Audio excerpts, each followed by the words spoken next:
Cool. We are recording on. Oh, yes. Perfect. Right. Let the show commence. Hello, everyone. Good evening. My name is A.B. Timothy. I am a fantasy author. I have been writing for over a decade, and I'm closing in on the release of my debut novel here in late spring 2026. I'm very excited to be talking about that novel as well as the novels written by my uh, guests and their wondrous abilities to both speak about those novels and also to write them. So today's episode of the Keeping the Beacon Lit podcast will be discussing character death, one of the most vital and also sometimes difficult parts of writing is the act of killing off our characters. There's some who would argue that you must kill your darlings. I understand this is a common trope in screenwriting and in noveling as well. But sometimes our darlings, well, we call them our darlings for a reason. They're hard to kill. But today we'll be discussing different techniques of how to kill people off. We'll be looking at examples from modern media or older media, depending on what the guests bring up. And we'll be looking at examples from our own work to discuss how we ourselves go about killing off our most important characters and how that impacts the story. The purpose of the Keeping the Beacon Lit podcast is all about keeping the beacon lit, as it says in the title. And that means inspiring ourselves to keep going and also lighting the path for those behind us, those coming up behind us. So people who come across this show many years from now and are just beginning their own writing journey can have fellows to walk alongside them and to keep the beacon lit for them. And I hope to do that today. Uh, with me here today, I have my guests, T.A. Fair and Jessica Barbary. T.A. Fair is currently working on a chess inspired historical fiction novel, a series, and the way he described it on the last show he was a part of made me very fascinated by the concept as a whole. So I'll let him introduce himself now and see if he has anything else to add since he joined us last time. Yeah, I feel like I don't have too much to add, to be honest. The My whole purpose in writing, I am an unpublished author, so I'm neither independent nor um, what do you call it when we're agented by anyone? Brad But my published. my thing started trad published. My journey here started with reading, we'll say, the traditional dragon fantasy stuff that my wife was into. And I thought this was pretty terrible. I could do better. And she said, well, why don't you? And that was a little over a year ago. And I'm currently sitting near the end of uh, book five of a six-book series, which was all very much chess inspired, where I love the romance and the concept of two people trying to outthink each other. And I wanted to bring that into a novel setting where each book has a character that is represented by a specific chess piece. And so each book is independent in and of itself, but you can put them all together to create a seventh cohesive narrative novel, which would be from the perspective of the player who is manipulating all these pieces. Um, and naturally, because it's chess, there is a lot of death, where you're constantly dealing with players that are being replaced, not necessarily because they are not valuable, but rather that there is a greater goal in view. And so every single book that's been plotted for me uh, has largely revolved around either the death of a character or the death of an idea. Um, but each one I've tried to, I've still got six different opportunities, and each one I've tried to make incredibly unique in that in some cases you have a guy whom you hate and you want to die, but he doesn't. In other cases, you have someone that you need, but you have to sacrifice. In other cases, it's not a person, but rather all their ambitions and all their goals, and you basically kill them without actually taking their life. So that's been my goal, is to always take that concept and apply it in as many different formats as possible. Wonderful. And as I said, the concept of using chess as sort of the backdrop for your story is fascinating, and I'm sure it'll be a grand time for those readers who will get to read along with you, especially when the final king is tipped and the story comes to conclusion. That'll be very exciting, I'm sure. Thank you for sharing.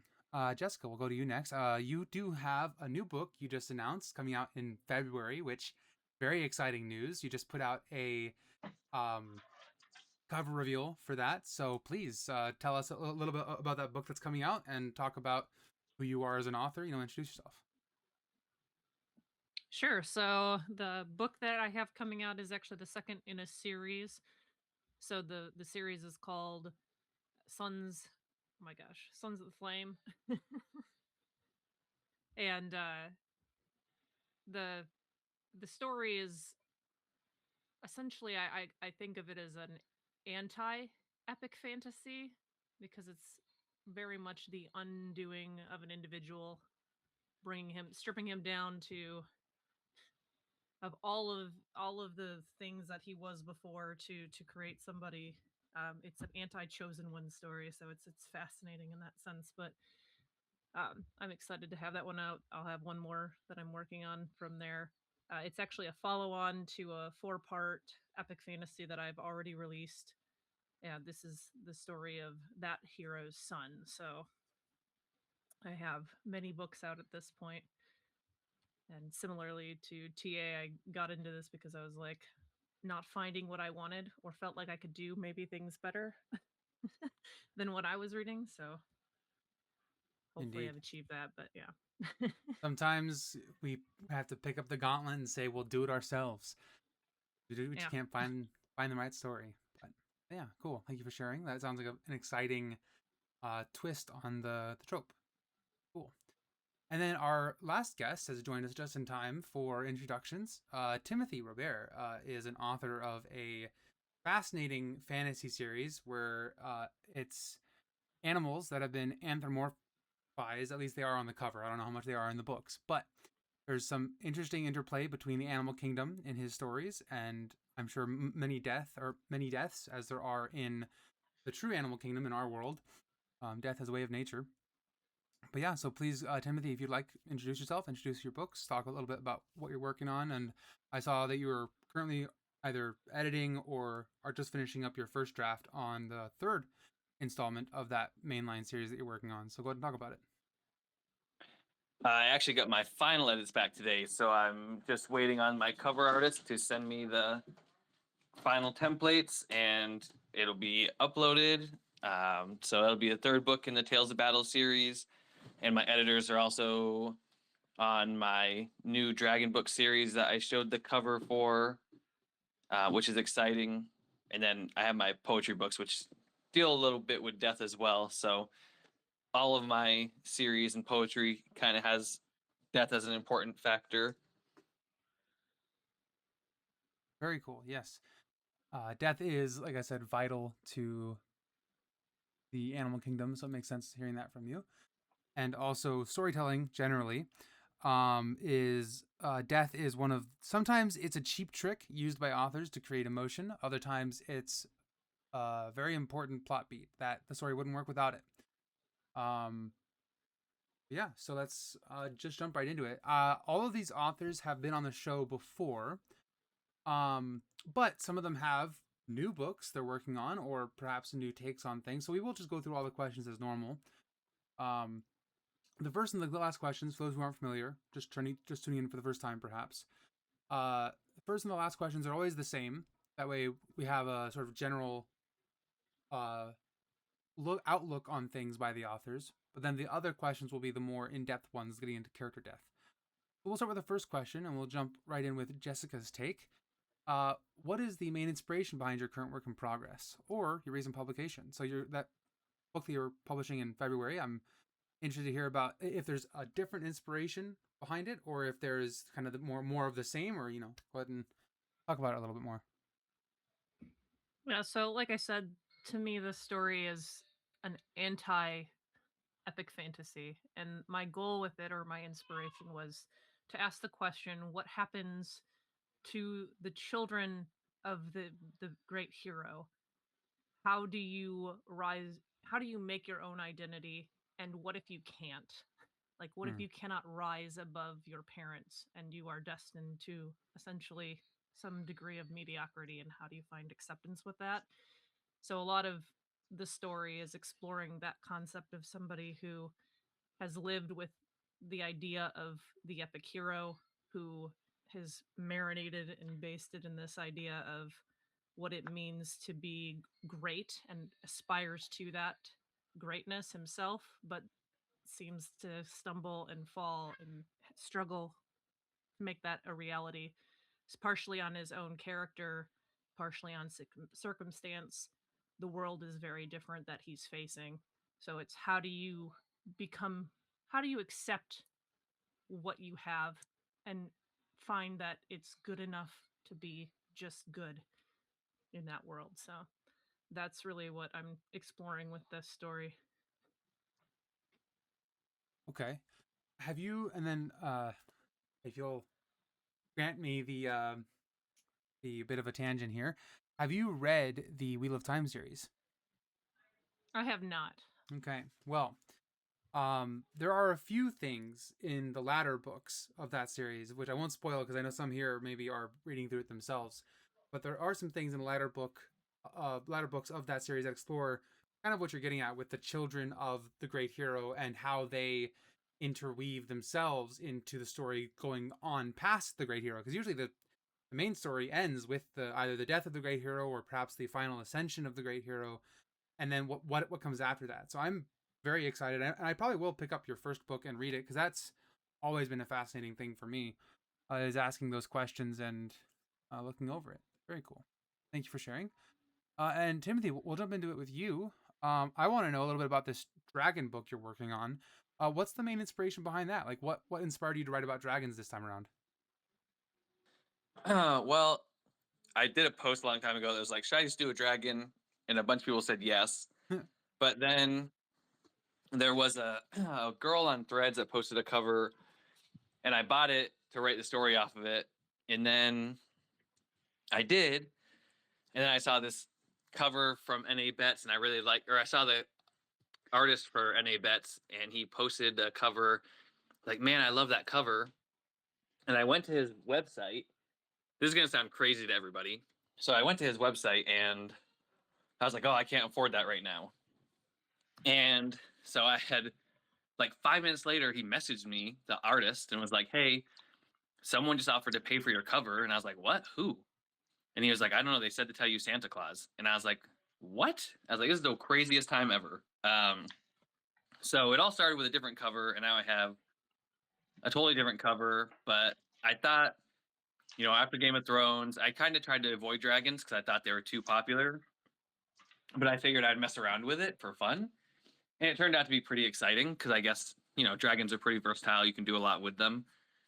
And it turned out, I think the Wheel of Time plays into me a little bit right now with the journey. And I liked the journey of the Wheel of Time. So I was like, okay, this is kind of fun. And I'll play with not the same, obviously, because I want it to be very different, but like a similar trajectory of this hero that doesn't really know himself and has, it's nothing like Rand, but he has lineage going back to this Prince of Flame that people worship, but way later on, and he doesn't know he's related. And then he gets found by a mage, and it turns out that he is the one that's supposed to ride the mighty dragon that's on the cover. And then it's a journey with him and his friends and the mage, and you learn about their history. And then there's kind of a twist at the end that keeps it hooked enough for book 2 that I've already finished and have now started editing. And in the first book, there's the Lord of Doom, who is the main villain, and then the second book kind of stems off of him still, even though, well, I can't say what happens actually yet. But very cool. There's nothing wrong with a good classic Dark Lord villain. I think those are sometimes we forego the cliches despite the cliches being cliche for a reason. Very cool. Thank you for sharing. TA, how about yourself? I know last time you kind of talked a little bit about you talked in a bit of depth about your inspiration behind the chess series, and also you mentioned it even in your introduction a little bit more. But I do want you to kind of reiterate some of that and talk a little bit about the inspiration behind maybe even the particular like story thread that you're working on now. Because I know you said it's a big series. So what inspired this particular part of it that you're working on today? Well, first, I want to say that I'm not sure if Jessica should be part of this discussion as she hasn't read the Wheel of Time yet. That's a valid point. Just kidding. we'll let it slide for today, but next This time, time. yeah, you got a couple books to go through there, Jessica. I kid. I'll enjoy Anyway, this. I'll enjoy no, for this particular one, the King book, as it were. Uh, sorry, I want to back up. I had a kind of an answer prepped. You had asked for what the specific inspiration was behind that book, or the section that I'm working on. Yeah. What was the specifics? I mean, if you had an answer prepped for a more broad, like inspiration for the series, that's fine too. But I was thinking, because you talked a little bit last time about your inspiration for the series, but I wanted to know more about like what you're working on these days. Okay, yeah. So this specific book was actually it's kind of was supposed to be the pinnacle of the entire series, not in story but rather in theme. Because years ago I watched a movie by Guy Ritchie called Revolver. If you haven't seen it, go watch it now. Even stop listening and go watch it. Because in that movie, again, it's very heavily chess oriented.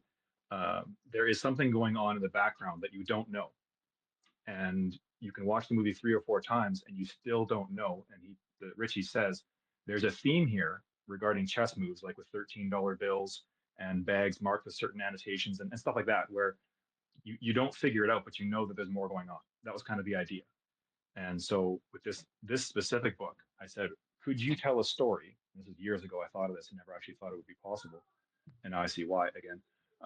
Could you tell a story where the actual story was a game of chess, where each character movement relayed the movements of a chess board?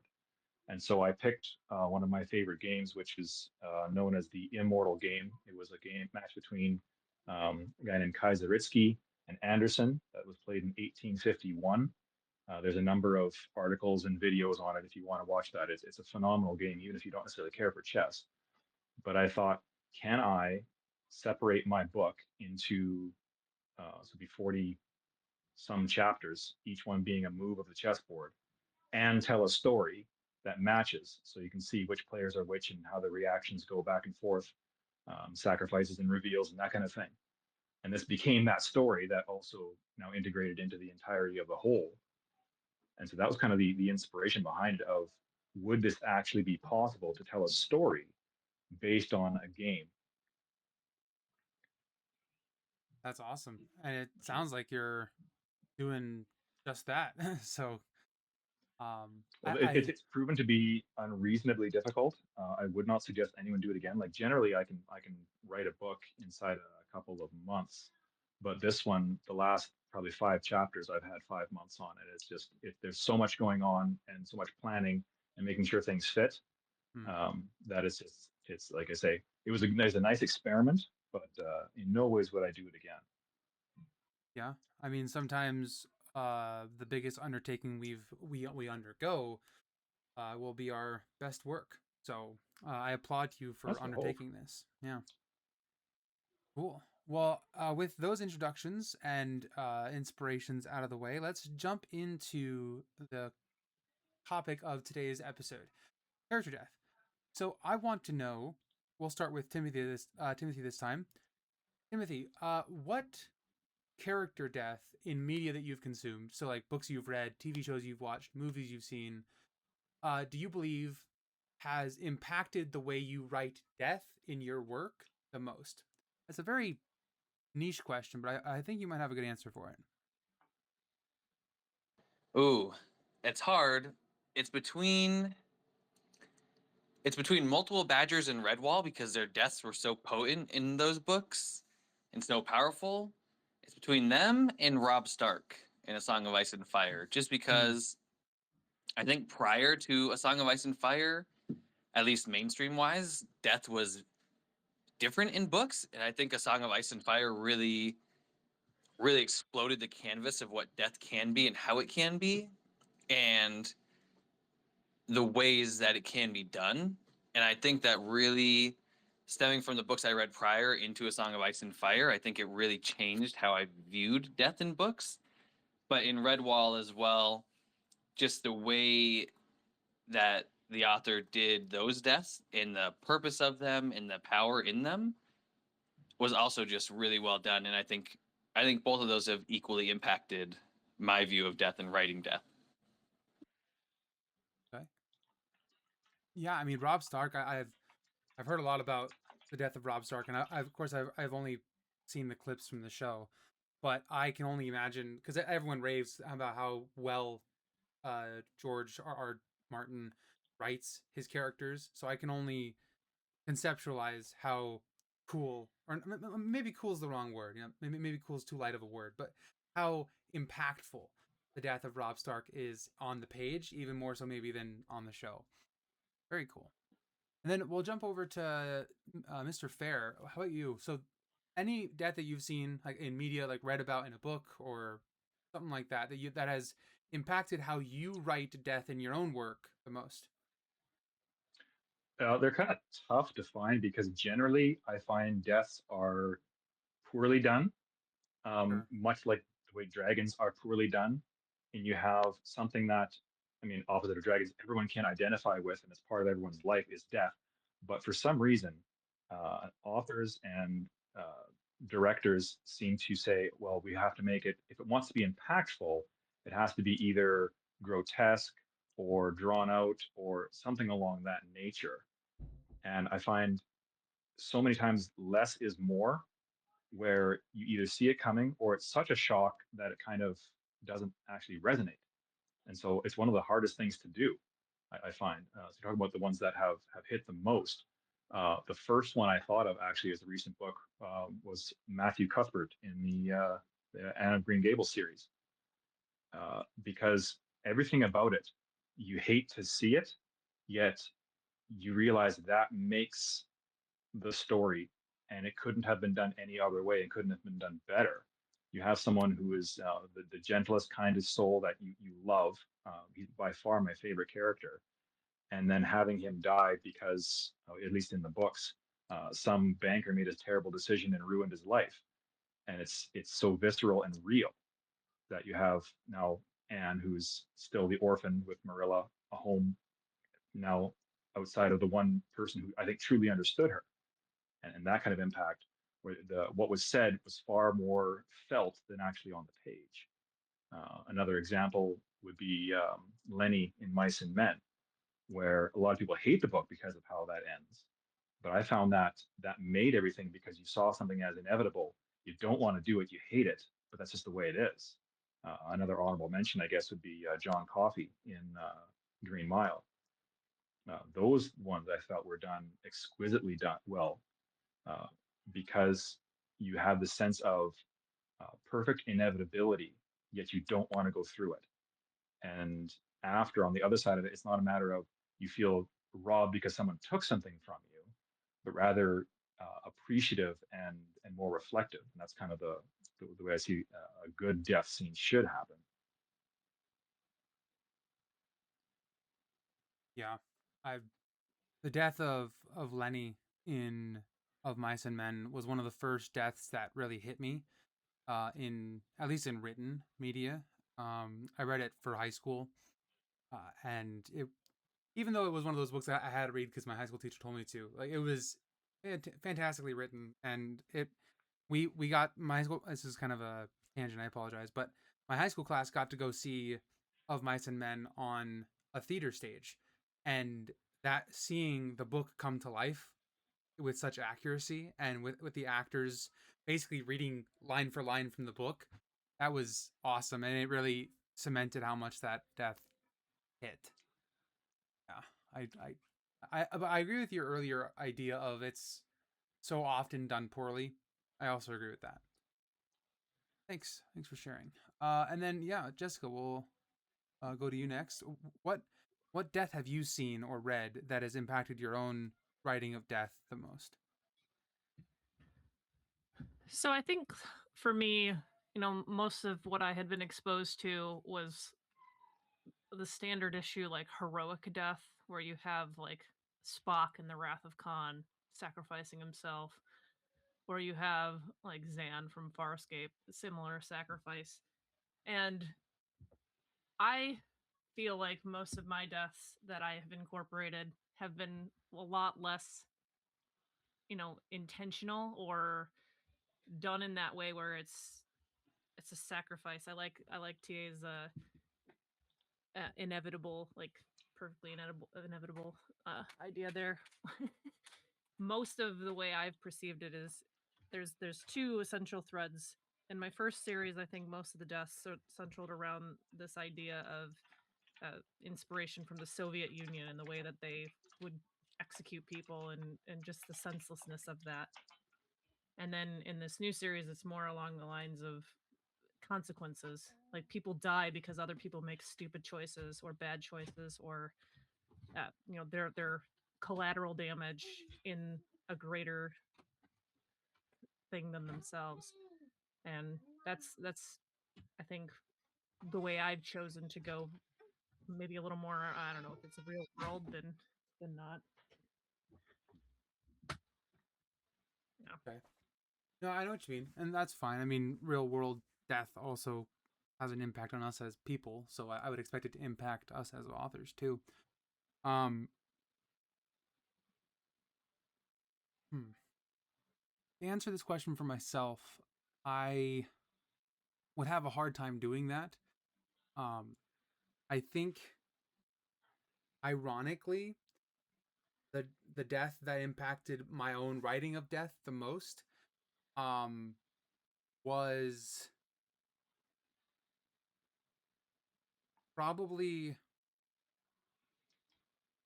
a death that happens in book 3 of the Wheel of Time, and it's not unimpactful in the series, but it's very much kind of like this happens and then we're gonna move on. But it was a very important scene, I think, for the character who was dying. And for those of you who've read the series will know I'm talking about the Dark Friend who returns to the light at the last minute of his right before he dies, and it could be in the second book. I might have the books wrong. It might be in the second book, but basically, the main characters, the heroes, are on their way out of the city of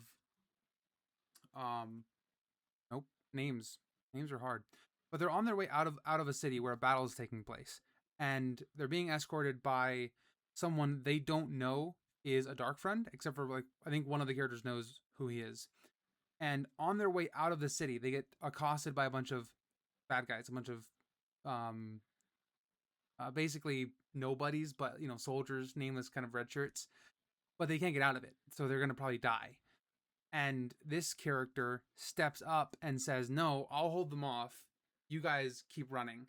Like, I know what I've done is unforgivable, and I can't be redeemed. But if I can be redeemed, this is how I'm gonna do it." And he takes out his sword and faces off against probably 3 dozen soldiers and goes down swinging like he's supposed to as a soldier. And that shifted my perspective of death in writing in particular, because we've seen that sort of death in movies and TV shows, but I had never read something like that in writing before. And so that kind of shifted my perspective of, like, okay, how do I actually make a character's death mean something, as opposed to it just being for emotional impact or for stakes.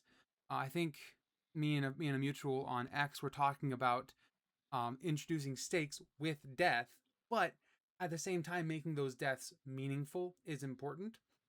There's a probably the most popular character in all of Stranger Things. The show Stranger Things just ended. I won't spoil anything, don't get me wrong, but one of the most popular characters could have died, and he may have died. I won't spoil anything, but he could have died one way in the finale, and it probably would have been my answer to this question if he had died in that way, because it would have set up the stakes. It would have changed it would have impacted so heavily the gravitas of the final battle, but they didn't. I'll give this much: he was going to fall to his death. As for people who have seen the show and have seen the finale, know who I'm talking about. But then he doesn't, and so the fact that they kind of went back on that when they could have set up the stakes. But I also have to think about what purpose, like what emotional purpose would that have served for the scene? Shock, like awe, spectacle. That wouldn't have really done anything. It wouldn't really fit with his character. How do you write a well in character death for the character you're killing off, and not just killing them off because. So it's a fine line to walk. So, and it's something that we all struggle with as writers. Wanting death for stakes, but also not wanting to make it nihilistic. Can I add to what you just said? Yeah, go for it, please. Because I know what scene you're talking about in the Wheel of Time, and I agree that's actually probably one of the best set up deaths for a side character that I've ever read or seen. Mm-hmm. But then at the same time, a couple books later, I don't want to name a name because I guess a lot of people probably haven't got that far. But there's a character that's mentoring Rand that has probably the most useless death I've ever read that has pretty limited impact. I mean, maybe it comes to fruition later on because I'm still only on book 7. But at this point, it's been the most useless death I've ever seen, and is super disappointing in that character's development because it was like he was developing, you were getting portions of him, and then all of a sudden cut flat, and it seemed really without purpose. Oh, you're talking about you're talking about the chosen guy who dies. Correct. Yeah. Oh, okay. I thought you were talking about Moraine. Okay. But no. Just yeah. So I totally understand what you're getting at there. And I think Wheel of Time does a great job, and I might even rename this podcast to the Wheel of Time show with authors. But so the Wheel of Time walks that fine line with grace and just a poise that's unmatched in my opinion. Because there are characters, and I'm not going to answer the question that you're kind of asking with that statement about that character who died, but there are characters in Wheel of Time who just kind of die, and it's like, why'd they die? Well, because it's true to life for characters to die randomly. Um, but as stated in the epic rap battle, the genre is called fantasy. It's meant to be unrealistic, and so there's that kind of a juggling show you have to manage with. You want characters to die because that makes it more real and more impactful. Then you don't want characters to die because they're important to the story and you want to keep them alive. And it's, man, you have to have 14 books in your series in order to do things like that with the amount of poise that Wheel of Time manages. But yes, so I totally agree, Timothy. Thank you for adding that. Cool. So I think from there we will jump to the next question, which isn't as much of a question as it is kind of just me opening the floor to you guys. I DM'd you each a challenge, and if you couldn't quite fit it in 1,000 words, that's fine. I'm not gonna like crucify you for it or anything. I won't be counting in my head. Don't worry. But I asked you each to find the death scene in your work that you wanted to share. So like, be it a main character death or a side character death, whatever, just a particular death scene that you found yourself going back to or wanting to read for the show. And for this one, we'll start with Jessica. Were you able to find that scene?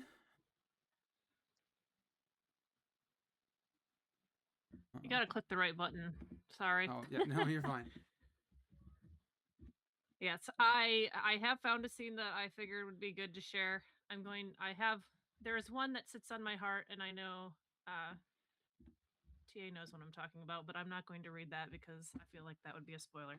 So I was actually going to bring that one up, saying there was a good example of a death, but okay, we'll leave that for later. We'll leave that one for so you can read my first book in this new series and get gutted. Yay. But I'm gonna take one from, it's actually the third book I wrote, and this is the catalyst that pushes the hero to become a hero, and it's from the perspective of who the female lead that I have. To set up the scene, they are getting raided by soldiers. So they had a sanctuary town that they were living in, and these soldiers have come and they are basically raiding it, taking all their belongings. And the people are outside with no shoes in early spring, freezing. So I'll take it from there. As painful as it was watching the soldiers carry off their belongings, what followed next was worse. The soldiers turned first to the temple. They carried out anything that was not bolted to the floor: iron carvings, paintings, sacred cloths, and vessels. If it looked to be of value, they added it to the cart, but otherwise they piled it up behind the truthsayers and then laid a torch down upon it to set it all ablaze. A few of the holy men wailed in lamentation at the losses of their sacred artifacts. Others looked down and continued their prayer. The library was next, and Roshin watched in horror as soldiers rolled in and brought out armloads of books to be cast into the flames.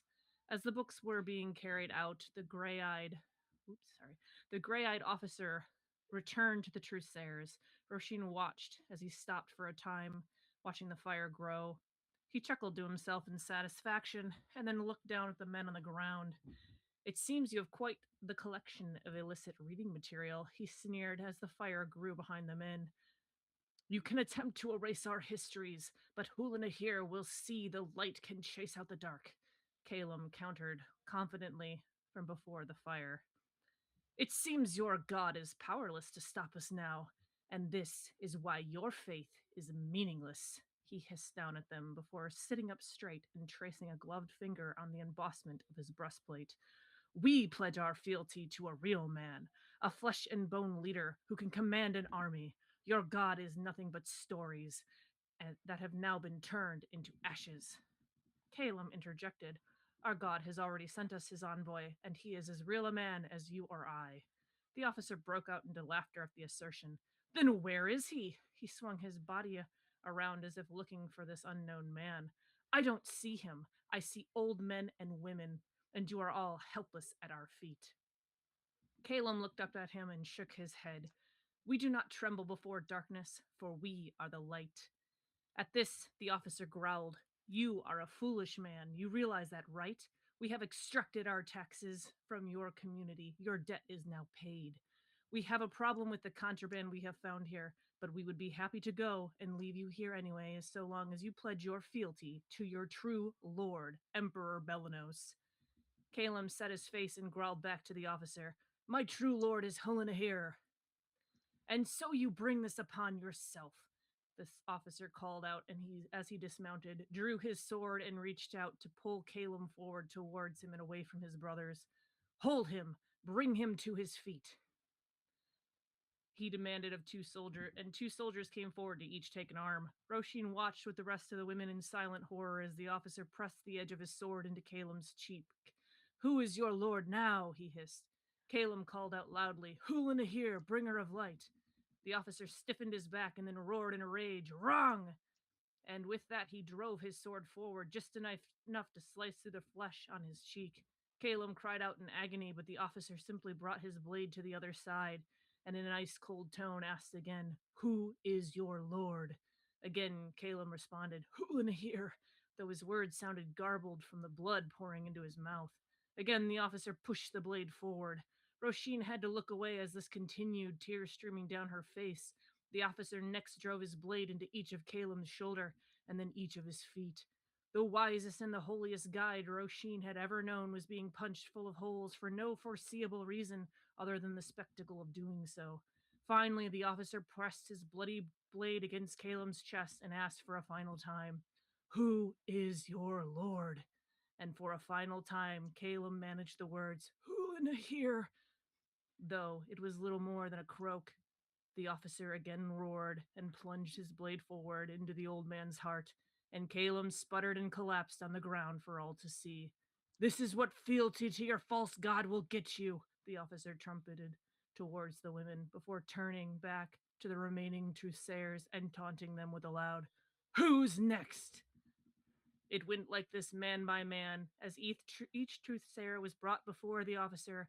Each refused to give their fealty to the emperor, responding only with the words, Hulinahir. In the end, they all were killed, run through the same way, and piled on top of each other outside the stone walls of the temple. It was over. The men of Terranwood laid out in the mud as martyrs, unwilling to save their lives with an utterance of a lie. There you go. Awesome. I think, granted, I haven't read the rest of your series or the rest of these books, but it's a common thing for authoritarians to get it confused, right? Because when you ask a person at sword point and or gunpoint who is your lord, and they respond with the same answer every single time, killing them is not going to have the impact you think it is. In fact, killing them is going to do probably the opposite of what you want it to. I think the Romans learned that pretty easily in the first few centuries after Christ. But yeah, that was awesome. Thanks for reading that. Yeah. Cool. And then we'll jump to TA Fair this time. Were you able to find a scene that kind of fit the description I gave you? I got a few, but I'll pick one. Yes, go ahead and pick one. Thank you. This, well, I could keep you busy for a while. Oh, I know. Actually, I know. going back with Jessica when I read that section, I remember thinking like, you're not allowed to do that. We're supposed to have these guys later on, but no, I appreciate that the whole concept of, again, death of the innocents as opposed to death of someone you don't like has its impact. This particular one that I have for this would be book, what is it, book 3. It started off with my wife was crying because she read about a death of a character in what's that? Another one of those dragon books. Anyway, and I said it took 700 pages to get there. Why is that such a trial? So I said I want to try and see if I can get someone crying in chapter 1 because they love the character so much.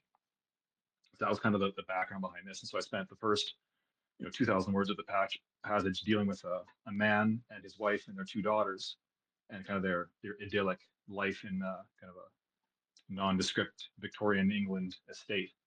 But it starts, I'll just kind of jump in. Though their walks through the park had graced her memory, the way he lifted Sarah onto her shoulders so she could reach the tallest blossoms, her tiny fingers grasping at the petals, while her giggles echoed across the green. She recalled how he laughed when Emily corrected her botanical knowledge, his eyes twinkling with pride as the daughter's cleverness. She remembered his way, the hand froze. Oh, hang on, I got a notification here. Sorry. She recalled his laugh when Emily corrected his botanical knowledge. His eyes twinkled with pride at their daughter's cleverness. She remembered the way his hand always found hers when they walked, warm and certain, the way he squeezed it as if reminding her they were a team. Those moments had seemed eternal now, each one a treasure she tucked away without realizing how precious they were. It was a beautiful life, and it was her life. She had taken careful stock of those moments, storing them away for when the girls grew up. While each year they would grow taller and more independent, her beloved Reginald would grow ever more tender. She cherished those memories, knowing how the time had slipped through these one's fingers like sand. There were times she would stand in the doorway of his study, perhaps a quarter of an hour or more, doing nothing but appreciating his love and dedication. The room would be filled with the soft rustle of papers, and the faint scent of the cologne and the comforting presence that anchored her. From time to time, he would look up and meet her eyes, his gaze holding a warmth that spoke volumes. He would offer a champion smile before returning to his work, a gesture that filled her with pride and contentment. She, meanwhile, remained at the door, basking in the quiet reassurance of his presence. No words were spoken. No words need be spoken. The permanent smile on her lips filled her heart with gratitude that she'd been blessed with such a great man, a great partner who had made her feel loved and cherished. The night had fallen quietly, casting a soft hush against the house. The rhythmic crackle of the fire rivaled the sound of the rain against the windows. Outside, the rain had intensified into a bold storm. Faint echoes of thunder rolled in the distance. The girls had been ushered into their beds, and Reginald had climbed the stairs to complete his correspondence, leaving Elizabeth alone on her chair as the sun dipped below the horizon. She paused her knitting as the last yard of wool slipped through her fingers. She set it aside upon a table with care that understated the fatigue that crept into her limbs. The silence of the house had pressed into her ears, punctuated only by the occasional pop of the coals that glowed faintly in the hearth. Across from her, the remnants of Reginald's tea, long since cold, sat at the side table. He had likely gone to bed by this hour. The thought brought her attention to her own fatigue. Not glancing at the clock in the corner, she estimated the time to be nearing midnight, well past her usual time to begin her preparations before bed. But something in the stillness of the house, the unnatural silence that crept into her bones, urged her to check on him first. She moved to the hallway and noticed the study door was ajar, the dim glow of the desk lamp spilling into the hallway, an unfamiliar chill in the air, a heaviness that sat too thick in the space. She pressed the door wider, her hand tender upon the oak as her eyes swept the room, its coolness an anomaly despite the sealed panes. The desk was laden with papers and lay both in ordered stacks and scaffold drifts, the lamp burning faithfully with a persistence that contrasted the silence that illuminated it. She thought him asleep, his back to her, the chair where he had so often lingered through the late hours, consumed by the toils that bound him to the world beyond. It mimicked a sight that she'd encountered countless times. As her gaze held, she saw the stillness that cloaked him, the unnatural angle at which his head rested against the high-backed chair, the utter absence of movement. At that moment she knew, and her breath caught in her throat, sharp and jagged. A noiseless sound that fractured the silence as if the world tilted beneath her feet, its axis shattered at an instant. Reginald sat, lifeless, in his chair. His face was pale, the faint lamplight, his once vibrant eyes now glassy, staring unseen into the void. The scream that broke the silence pierced her ears, loud and jagged, an animalistic sound that filled every room of the house. Such a shrill tone, unrelenting, unrestrained, unlike anything she had ever heard. For a moment, the torrent outside was overcome by the maelstrom within. It was only when her throat began to ache did she realize her cry was her own, the sound of a lifetime of joy and gratitude being torn asunder by the impartial claws of death. It was the scream of horror, of grief, of raw, guttural cry that reverberated through the walls of the room. She stumbled toward him, her body moving without her command, but when she reached her head to his side, her hands hovered over him, trembling. She reached out to touch his pale skin and then recoiled, the thought that hit her like a jolt of conflicting desire, wanting to hold him, to shake him, to bring him back, but at the same time, the coldness of his skin and the absence of his warmth terrified her. The thought of touching him felt like a breach of the sacred. She sank to her knees beside him, her hand quivering in the air just above his own, her forehead pressing against the desk, edging sobs of breaking her frame. The torrent of sound and tears came unrestrained and spilled hot and bitter down her cheek. The voice broke as she whispered between sobs, Reginald, Reginald, please. The plea that rose from the depths of her being as though her words could pierce the veil that had claimed him. The next instant, the door creaked open. Soft footsteps pattered across the floor. Mama, Emily's voice was small and uncertain to cut through the haze. Mama, is Papa?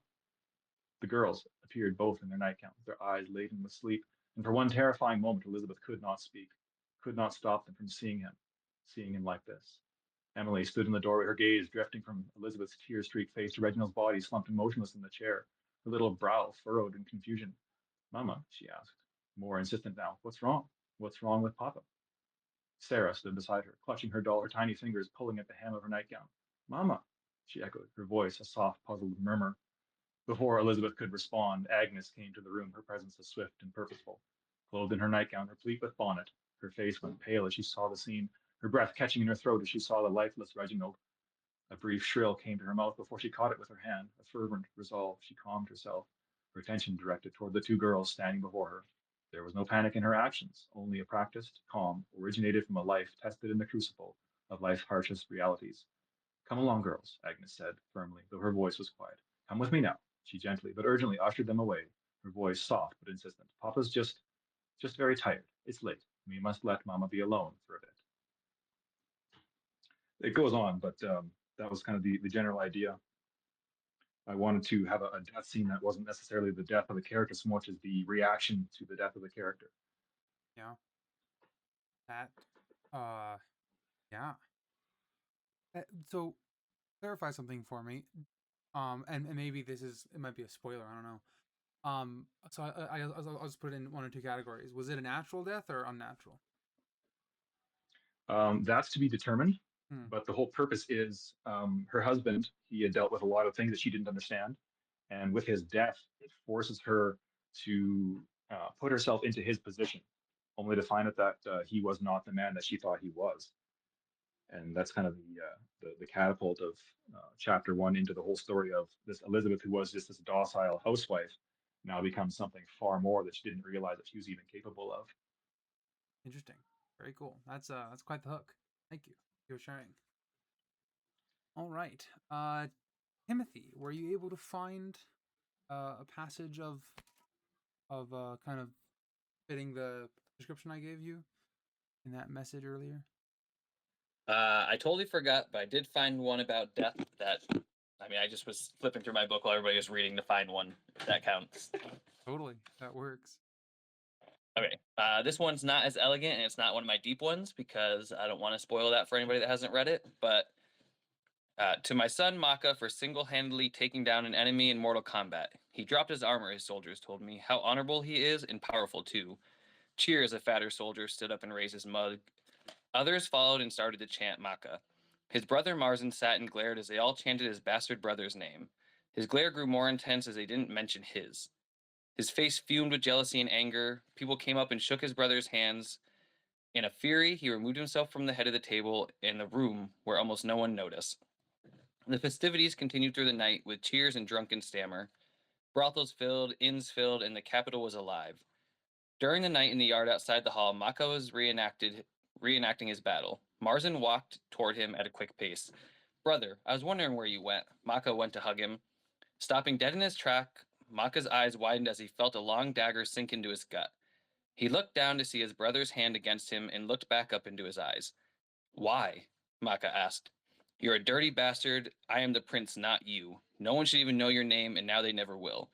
He stabbed the dagger in further. All you stand down. I am the actual prince. Drop your weapons and leave. He pulled out the blade and plunged it in again. The king ran around the corner with one of Maka's friends who went to grab him as Marzin plunged the dagger into him for the 5th time. Stop, the king shouted. What is wrong with you? He shoved his son off. I'm your true born, not this bastard. He dropped the dagger and walked away. Stay with us, Dakil held his son. It's too late. I'm sorry, father. You don't have to be sorry. You're a true rock in heart and spirit. You'll always be my son. And that's after the bastard son pretty much steps up and wins a large battle for them. And then the jealousy takes place before then, obviously, but then comes to fruition. Brutal. Yeah. Wow. Brutal and quick. I mean, like, I think Kane would kind of just be nodding his head in the corner, just like, yeah, man, I get it. But wow. Especially there's probably some fancy Latin word for it, but sibling side, like killing your sibling is. I mean, and I guess with the honor culture of bastard children versus trueborn, there's something to be said for that. But it probably isn't gonna bode well with the relationship between the trueborn and the father going forward. Wow.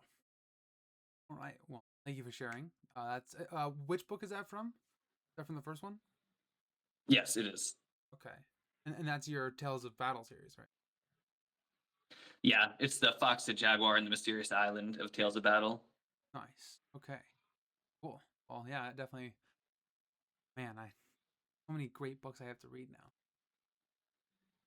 All right. So for myself, I was torn. The two most impactful deaths kind of happen one right after the other. So I've been weighing them. And I've decided to go with the one that impacts the main character directly the most, I think. And so we'll go with that one. For some context, Thomas, the hero in my fantasy book, The Shards of Arthur's Shield, is currently questing for said shards. He's looking for them. He's found 2 of them, but he needs to find more. And the prize for finding the shards is marriage to the princess of the land. Her name is Alice. And so Thomas and his friend are on their way back from finding the 2 shards that they found, and they're camping along the path back to Camelot, and they find someone else who claims to be a shard seeker, and we'll begin there. Thomas brought his sword around to catch the next, surprisingly fast attack, and push it back. His blade was a blur of its own as he whipped around and slashed at where the older man had been.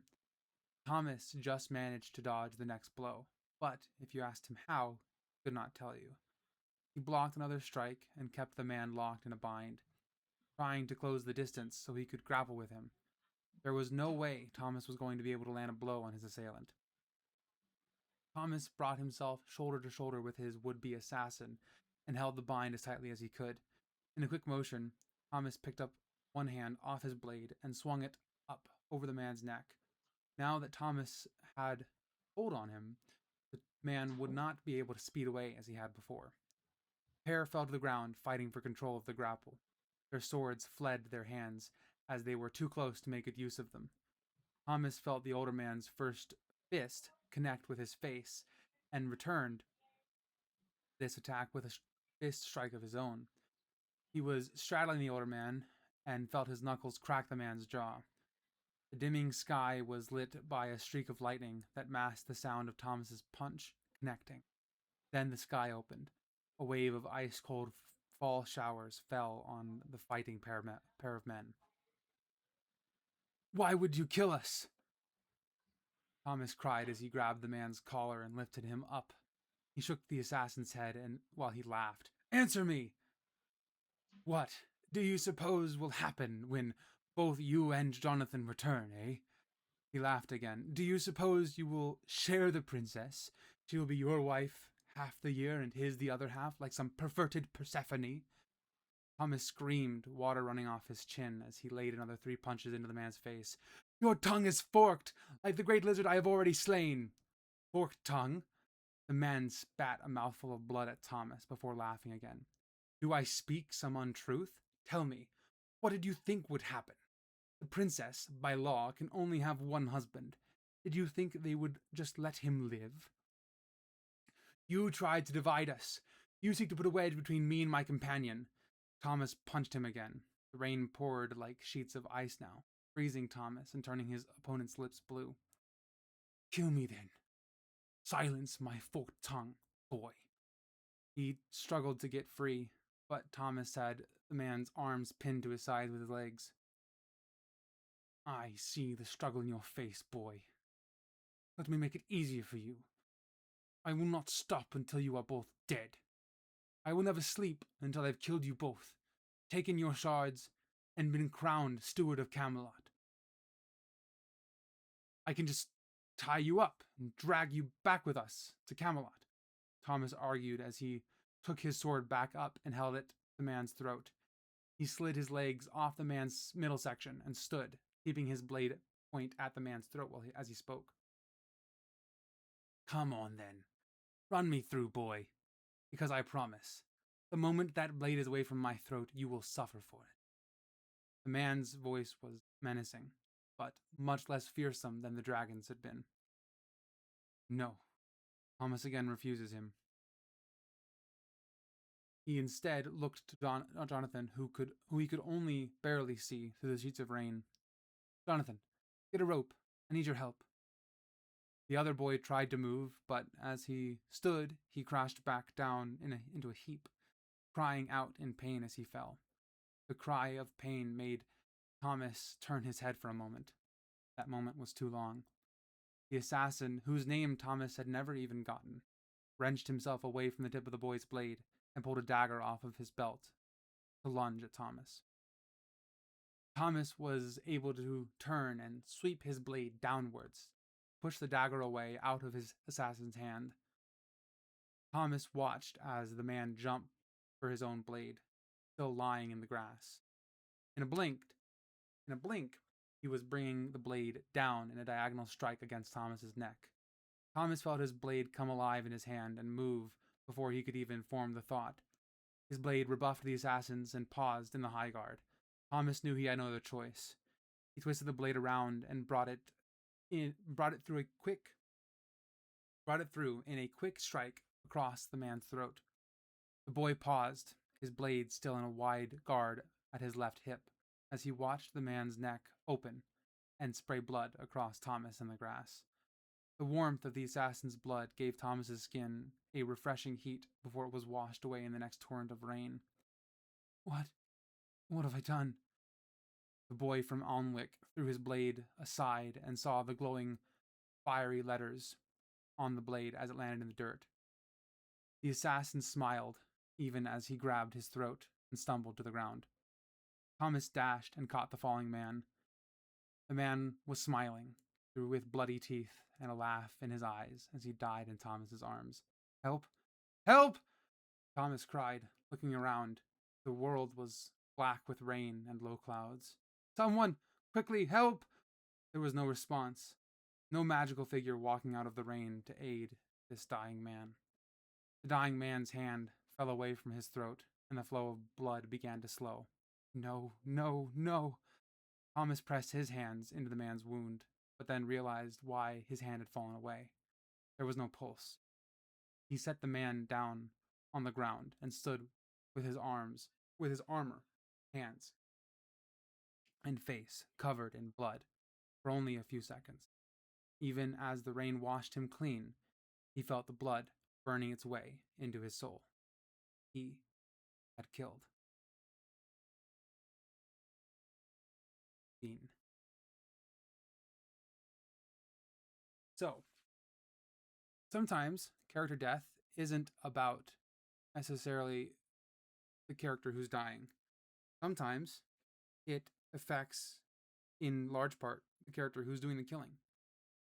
We've seen this in media several times. There's the example of Paul Atreides in Dune, who must take his first life in the mountains there on Arrakis. He doesn't want to kill.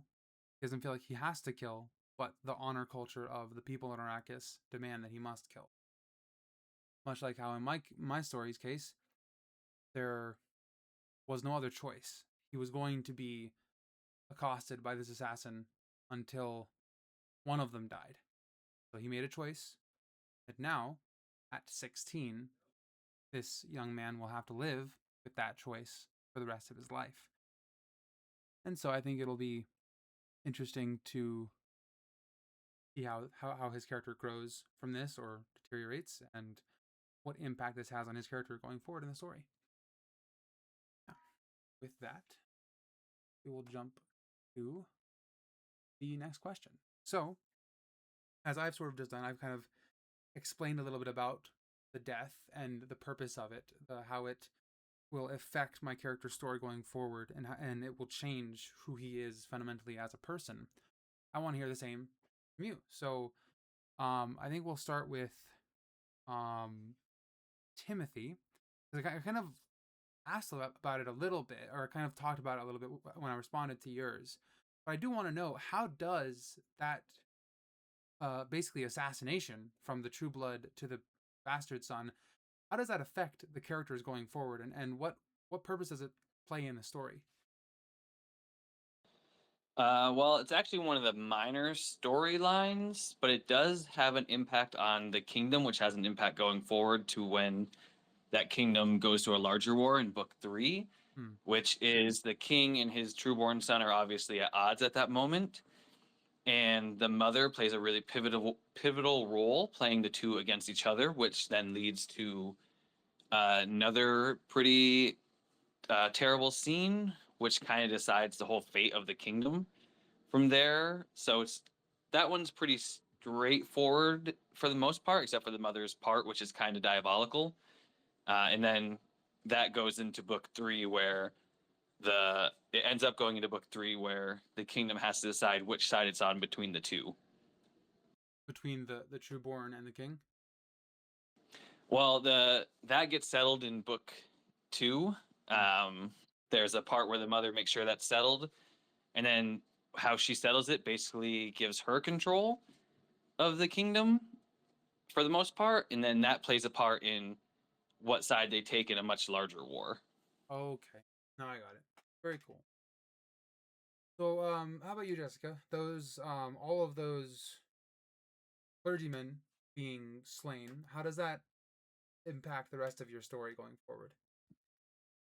So, as I kind of mentioned in the introduction, this was a pivotal moment for the story, because this was the hero, is a reluctant hero, and he has a fantasy of just living peacefully in this place. So this coming to this place and building a family here had been his like dream. And they're trying to push him towards a greater destiny, but he was, why would you leave when it's so peaceful and everything's wonderful? And he's learning about their faith, and he's like just living this idyllic life isolated from the greater conflict of the world.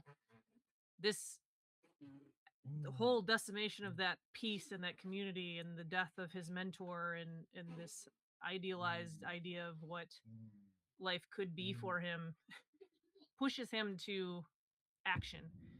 So he becomes, he goes after the commander that does this, and becomes a leader of like his own militia, which essentially is the next book. So it's very significant in that, you know, the death of the innocent, and it catalyzes him to say, okay, I will be the prophet that they're telling me I need to be. Right. That. Okay. So they killing his mentor.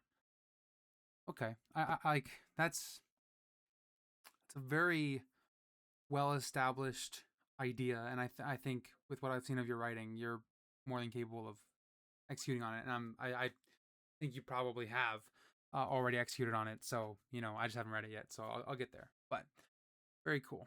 Thank you for sharing. That sounds like it'll be a great character to read. How about you, TA? I know you kind of talked a little bit already about this death kind of is the catalyst for the rest of the book, but I do want to know just a little bit, like maybe without spoiling anything major, like um, I don't know, so she goes from being a housewife to being something else, but does her personality change, or does just her circumstances change and she has to rise to the occasion? Oh, absolutely. Everything changes as regards to, who she was, because she realizes her whole life was a fabrication. Hmm. And what happens is she finds some of his correspondence and realizes that they're about to have their house repossessed if something doesn't happen. So she winds up basically playing the part of, because no one knows her husband's dead.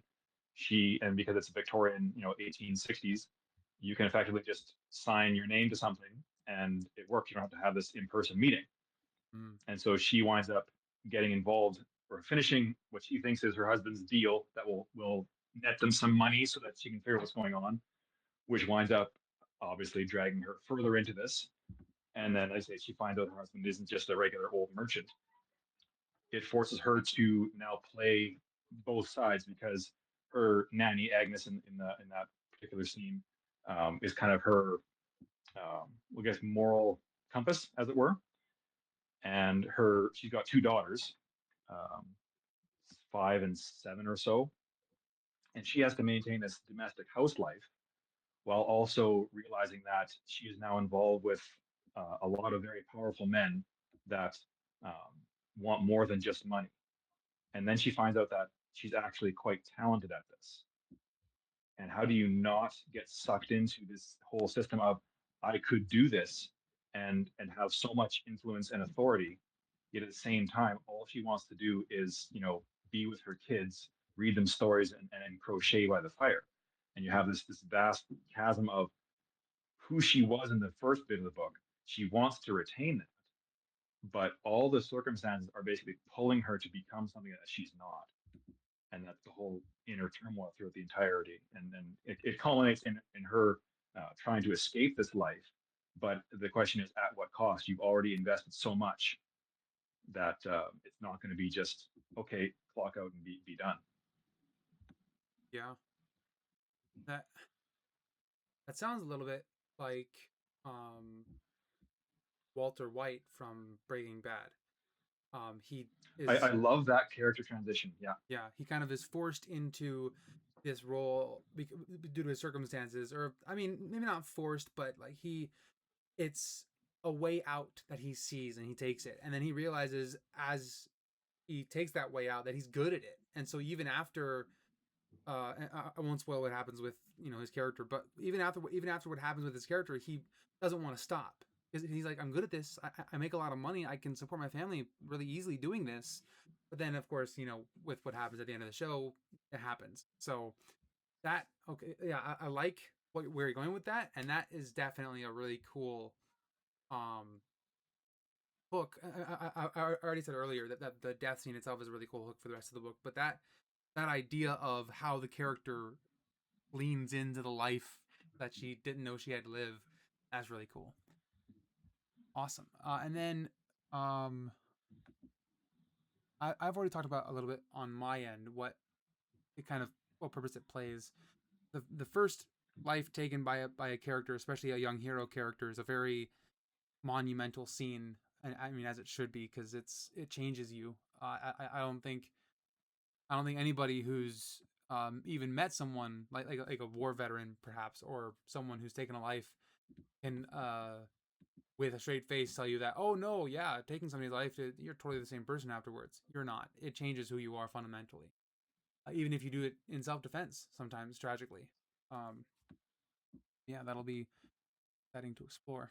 And then the last question I have for you guys is the regular old last question. You've all answered it before, but I do want to get it sort of again from you in case it's changed. I don't know, it might have changed.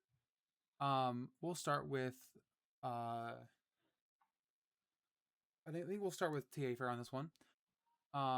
If you could give one piece of advice to yourself as a brand new writer when you started writing, what would it be? So, back to when you first started writing, back right after you threw that book across the room and said, "Man, this is ridiculous. I'm gonna write it myself." Like, what would you tell that person? I find that funny because I'm looking for advice like that because I'm still trying to finish a book. Fair. Um, the biggest thing I found is, and I think it may even be the last answer I gave last time was, write for yourself. Don't write for the niche, Mm, because there's so many people out there that can write books, and you have so many tools that can get slop that's just generated so fast that for you to break out into a niche and then to be that I don't know, Justin Bieber or the person that fits that exact thing that, oh, now I'm popular, um, and then everyone buys your book and you become famous, and that's your thing. If that's your goal, um, you will become a victim of the machine. Even if you're successful, I find that again, at what cost? I see so many people that they're trying to jump on some sort of trend, and they're just chasing things, and they spend so much energy they don't actually enjoy what they do anymore. Where in my case, uh, I said I want to read a book like this. I want to have a book that impacts me in this way. And then if nobody ever reads it, that's fine for me. I have my day job. Obviously, if you are an author, that's kind of, you need to sell something. But I found the greatest books that have ever been written, by by and large, they were made because someone said, I don't trust the people to actually know what they want. Like, for example, before the iPhone, nobody knew they wanted that. It was created because someone said, I want this. And then everyone else says, yeah, me too. A lot of authors, I find, they write a certain style. And you go to the traditional publishers and say, well, we can't publish it. This isn't like anything we've seen before. Like, I know, because so often what makes it impactful is the fact that it is unique and meaningful, as opposed to just, if you read uh, Patterson or even Stephen King, just the things that get churned out. Sometimes they nail it, but more often than not, it's just like, okay, that was technically a book. Um, yeah. but for those of us that don't have that big base, just write because you love it. Do something for you. And if people are get on the bandwagon and really support you, great. But worst case scenario, you've done something and it's been fulfilling, and it's more rewarding, I think, than selling 1,000 copies in your first year, but you hate what you do. Yeah, I agree. Every time I hear this statistic, um, it blows my mind. Um, there's the every author faces rejection, and every author has to decide whether or not they're gonna keep writing or if they're gonna give up because they face some feedback that they don't like. Um, Tolkien himself, Granddaddy Tolkien, the forefather of modern fantasy, in my opinion, um, he even faced rejection. Maybe not as much as we face today. Um, we we have to understand that even the greats, when they first started out, got rejected a lot. I think a better example, because I was thinking of Tolkien, but a better example is Brandon Sanderson. Take what he's recently written with a grain of salt, but when he first started out, how often he would get rejected is impressive. And he had to ask himself, he mentioned this in one of his writing courses, he he had to ask himself, if I lived until 80 years old and I've written 40 books and not one of them has gotten published, will I still feel fulfilled with that? And the answer for him was yes. Like, he loved writing. Writing was his passion, and as it is my passion, and it's a passion of mine to share that passion with others. And so, um, that's something that you have to ask yourself if you're looking for advice, Dave. Here is you have to ask yourself, if you lived until you were 80 or however old, and you've written so many books, but not one of them ever sold or not one of them was ever published, would you be okay with that? Would you still love what you've written? And I feel like for a lot of us, the answer is a resounding yes, which is why the indie scene is so huge these days, is because we get sick of hearing no, and so we're like, we're fine, we'll just do it ourselves, because this book, people want to read this book. If I love this book so much, there's no way nobody else is going to love this book, so I need to get it out there. And so that's why indies are doing their indie thing. Yeah, okay, so next we'll go on to Timothy. Let's hear from you again. How would you tell that younger writer to keep going? Like, what would you inspire them with? I'd probably be pretty brutal about it, and it's something that me and two other authors I have a really good relationship with, we've been talking about, which is just know that one reader's reflection or view doesn't, I shouldn't say it doesn't matter, but it really doesn't in the scheme of things, because everybody favors different kind of prose. I don't like flowery prose that much, so I don't really write them that much because I don't enjoy reading them. And that's not saying they're bad, because some people love them. Or, readers, especially now, it seems to be, especially in the indie space, people are really getting super critical so far, what I've seen in the last few months.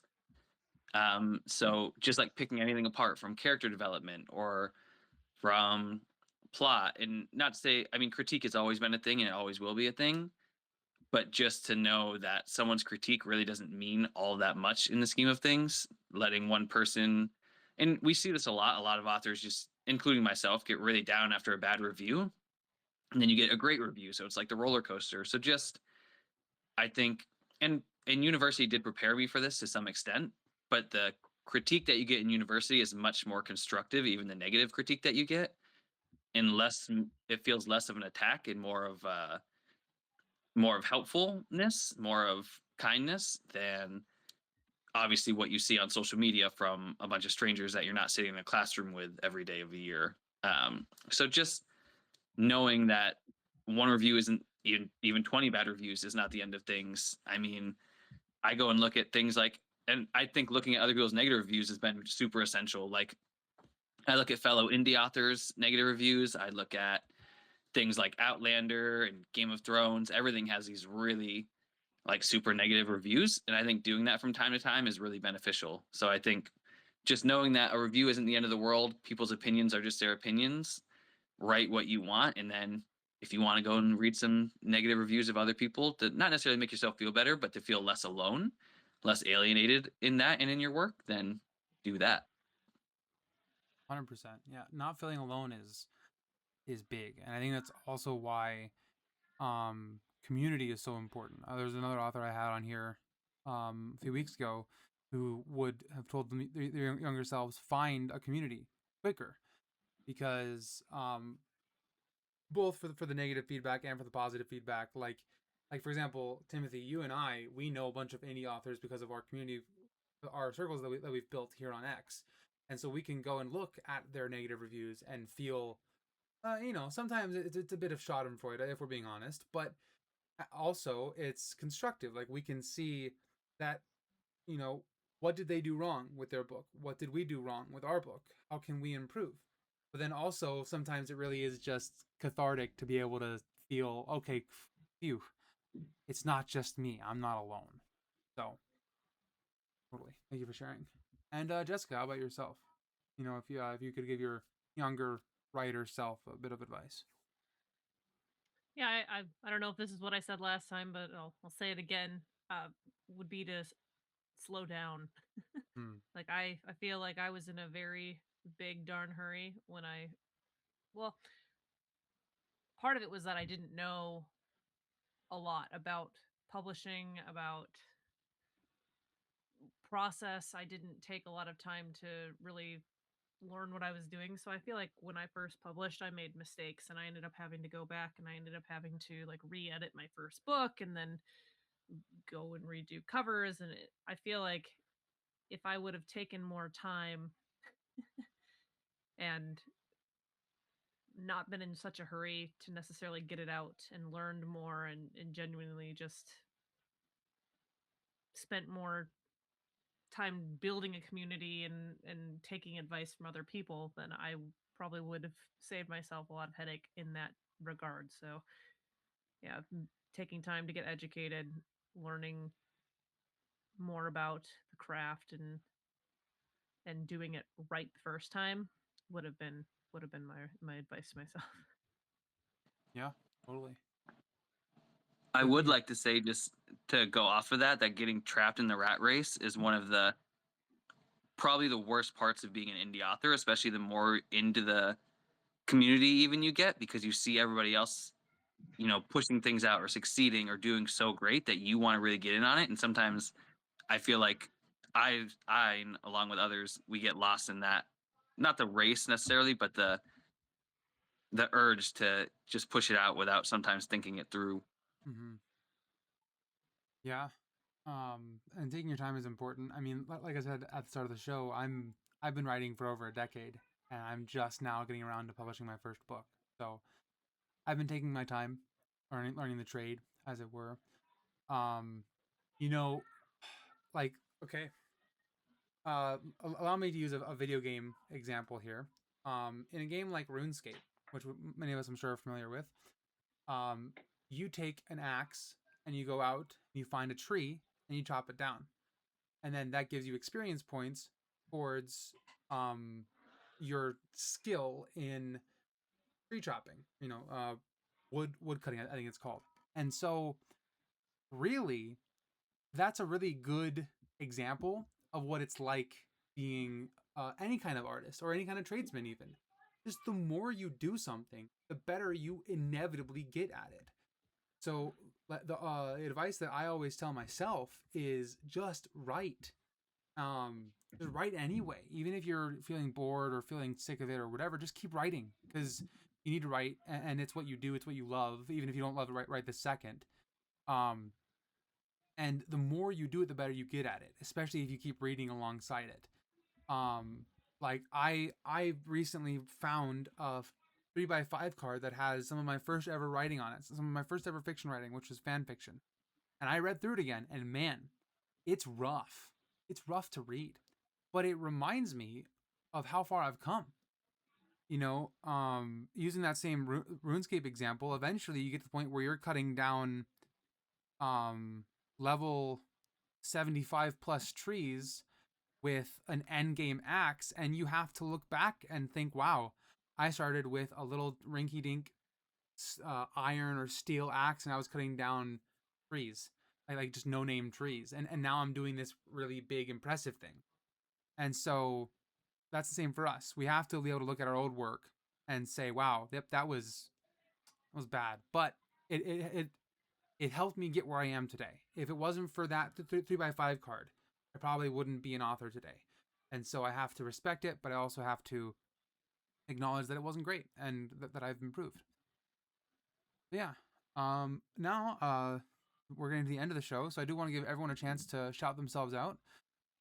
We'll start this one with Timothy, I think. Timothy, where can people find you? Where can people find your books, buy your books? Do you have a link me or link tree in your bio or anything? Or I do have my link tree in my bio, and I've been spreading it everywhere because it just feels easier. mm-hmm. So that's the easiest way, and it links you to right where my books are. And beyond that, well, my website's also on there, so I guess you could just go to Linktree for my website. And then besides that, there's author T. Robert on Instagram and Threads. If you want to see my personal life for whatever reason, it's Writing with Wolves 22 on Instagram, and author T. Robert on TikTok, which I have. I don't do New Year's resolutions, but I am going to break the TikTok code somehow. Nice. Okay. And then Jessica, how about you? Where can people find you? Buy your books? So the easiest place is probably you can go to jessicabarbary.com, and that will have a link out to all the things that I've written. I also have a Substack, and all my social medias are linked on there as well. I'm on Facebook, I'm on LinkedIn, I am not on TikTok. I'm mostly, if you want to find me or follow me, I'm most active here on X. And yeah, that would be my recommendation. Very cool. And TA Fair, how about yourself? Where can people find you? Haha, that's the trick.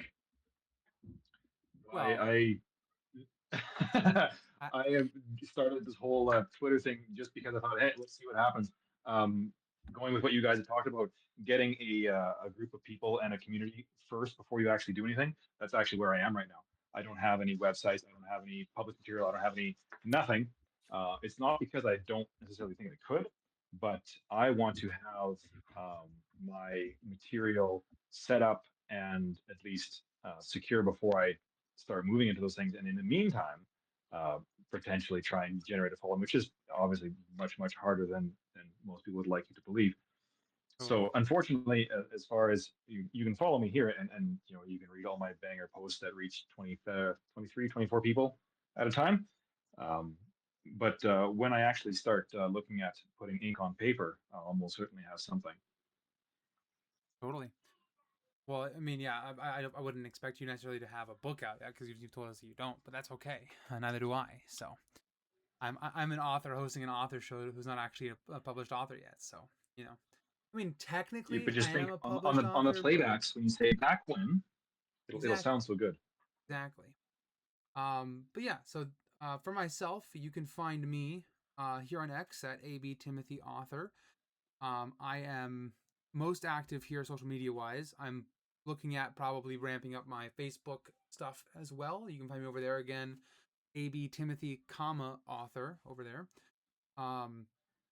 And my website, abtimothy.com. I recently, actually, just today, I published a new short story called An Assassin is Brought to Justice. It's all about an assassin whose old life catches up to him. So, if you find that interesting, please go give it a read. Subscribe to my newsletter if you want to keep up to date with what I'm working on, what I'm writing, and how I'm doing on my goals. And yeah, please follow this account here on X if you're interested in watching more of this show and want to keep up to date with the show and the guests and whatnot. And that being that, remember, as you go throughout your week, keep the beacon lit.